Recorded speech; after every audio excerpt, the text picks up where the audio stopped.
की मार झेल रहे हैं लोग। एक बार फिर गर्मी प्रचंड पर है। क्या कुछ हालात हैं अभी धर्मशाला में? वैष्णवी, निश्चित तौर पर देखिए, बिल्कुल जिस तरह से मौसम विज्ञान केंद्र के जो अधिकारी हैं वो कह रहे थे कि ऑरेंज अलर्ट जो है वो हीट वेव का हिमाचल प्रदेश के 5 जिलों में जो है वो देखने को मिल रहा है। ठीक उसी तरह से अगर हम लोग कांगड़ा और धर्मशाला की बात करें तो निश्चित तौर पर पिछले कुछ दिनों से यहाँ पर भी जो है वो 8 किलोमीटर प्रति घंटे की रफ्तार से जिस तरह से हवाएं यहाँ पर चल रही हैं, तो उसमें लू का असर जो है वो काफी ज्यादा देखने को मिल रहा है। धर्मशाला की बात करें तो देखिए, पहली मरतबा या फिर यूं कहें कि इन दिनों 35 डिग्री सेल्सियस तापमान का होना हिमाचल प्रदेश के धर्मशाला जैसी जगह में निश्चित तौर पर जो है कई तरह की चेतावनी जो है वो हम लोगों को दे रहा है कि कहीं ऐसा तो नहीं कि ग्लोबल वार्मिंग की जो हम लोग बात करते हैं वो अब इन पहाड़ों में भी देखने को मिल रही है। धौलाधार जो इन दिनों में पूरी तरह से स्नो कवर होती थी, आज पूरी तरह से सूखी पड़ी है, ठूंठ पड़ी है। और यहाँ पर लगातार बारिश होती थी। हम आप सब जानते हैं कि देश भर में चेरापूंजी के बाद सबसे ज्यादा बारिश अगर कहीं होती थी तो वो होती थी धर्मशाला में, लेकिन वो भी कहीं ना कहीं पिछले कुछ सालों से या पिछले कुछ महीनों से हम लोग जो है वो देख रहे हैं कि वो भी नहीं हो रही है। और ये भी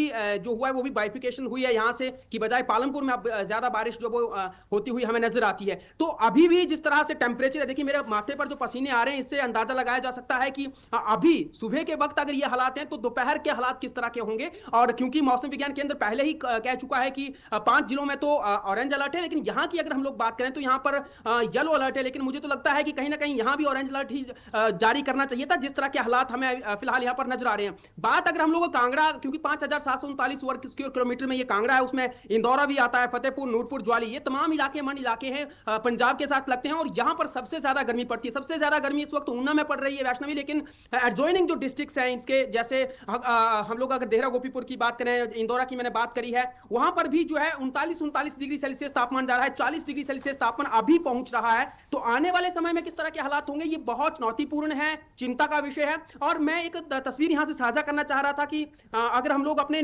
नदी और नदी नाले या जो खड्डे हैं अगर उनकी अगर हम लोग बात करें तो वहां तस्वीरें अगर हम लोग देखें तो पूरी तरह से ये जो है वो सूख चुकी हुई हैं। और कहीं ना कहीं जो पेयजल संकट है वो भी गहराने वाला है। अगर इस तरह की तस्वीर अगर मेरे पीछे आप लोग देख पा रहे हो, देखिए मैं इस वक्त जो है एक बहुत बड़ी खड्ड में मौजूद हूं जहां पर पानी हुआ करता था इन दिनों में, लेकिन ये पूरी तरह से सूख चुकी है। जब ये सूख जाएगी तो हमारा जो रसातल का जो पानी है, जो धरातल का जो पानी है, उसका क्या असर होगा आने वाले समय में। पेयजल संकट गहरा सकता है, क्योंकि धौलाधार जो सबसे ज्यादा स्नो कवर्ड रहती थी वहां से ही पेयजल स्रोत हम सबके लिए जो है वो जो पानी मुहैया करवाते हैं वो अगर सूख रहे हैं तो ये बहुत बड़ा चिंता का सबब है। और आने वाले समय में जिस तरह से 14 जून तक जो है मौसम विज्ञान केंद्र ने कहा है कि बारिश नहीं होगी, तो अगर नहीं होती है तो किस तरह की गर्मी पड़ेगी, किस तरह के प्रचंड हालात होंगे, ये सोच कर ही अभी से ही जो है वो सिहरन पैदा हो रही है। चिंता का विषय जो है वो यहाँ पर लग रहा है। और बाकी अगर किसानों बागवानों की बात करें तो वो तो निश्चित तौर पर जो है इस वक्त परेशान है, क्योंकि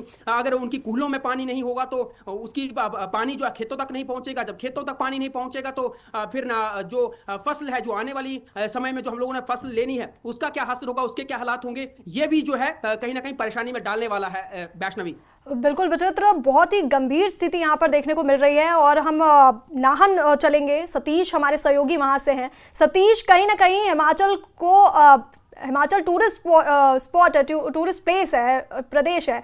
यहाँ पर लोग आते हैं गर्मियों में लू और गर्मी से राहत पाने के लिए, लेकिन अगर हिमाचल की ही ऐसी स्थिति है, वहाँ के लोग ही इतना परेशान है, तो ये बहुत ही गंभीर सवाल है और बेहाल करने वाला गर्मी यहाँ पर पड़ रही है।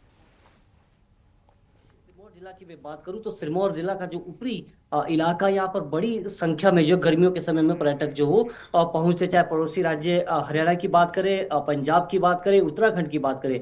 पर इस बार हालात बिल्कुल अलग यहाँ पर जो वो नजर आ रहे हैं। गर्मियों से राहत पाने के लिए जो लोग यहाँ पर पहुंच रहे थे उनका भी ये कहना है कि इस बार गर्मी भी बहुत ज्यादा जो वो बढ़ गई है। सिरमौर जिला की मैं बात करूं, कालाम, पांवटा साहिब और धौलाकुआ, ये कुछ ऐसे इलाके जिला के जहाँ पर रोजाना जो तापमान है वो 40 डिग्री के जो पार यहाँ पर पहुंच रहा है। यानी गर्मी से लोग बेहाल यहाँ पर है। सिरमौर जिला का ऊपरी इलाका, जहाँ पर अक्सर बड़ी संख्या में जो पर्यटक यहाँ पर पहुंचते हैं, वहां पर कभी जो तापमान है वो 30 डिग्री सेल्सियस तक भी नहीं पहुंचता था, और इन दिनों यहाँ तापमान जो है वो 32 से 34 डिग्री तक यहाँ पर पहुंच रहा है। तो गर्मी का सितम कहीं ना कहीं लोगों को परेशान यहाँ पर कर रहा है। साथ साथ ये भी आपको बता दूं कि लगातार बढ़ती गर्मी के चलते सिरमौर जिला की बात करें तो बड़ी मात्रा में जो पेयजल योजना है वो प्रभावित यहाँ पर हो रही है, क्योंकि जो पेयजल जो सोर्सेज है जहाँ से ये पेयजल योजनाएं चालू होती है वहां पर जो वो पानी सूख गया है, तो गर्मी लगातार परेशान कर रही है। और जिस तरीके से अभी कहा जा रहा है कि फिलहाल एक दो दिन तो ये साफ तौर पर कहा गया है मौसम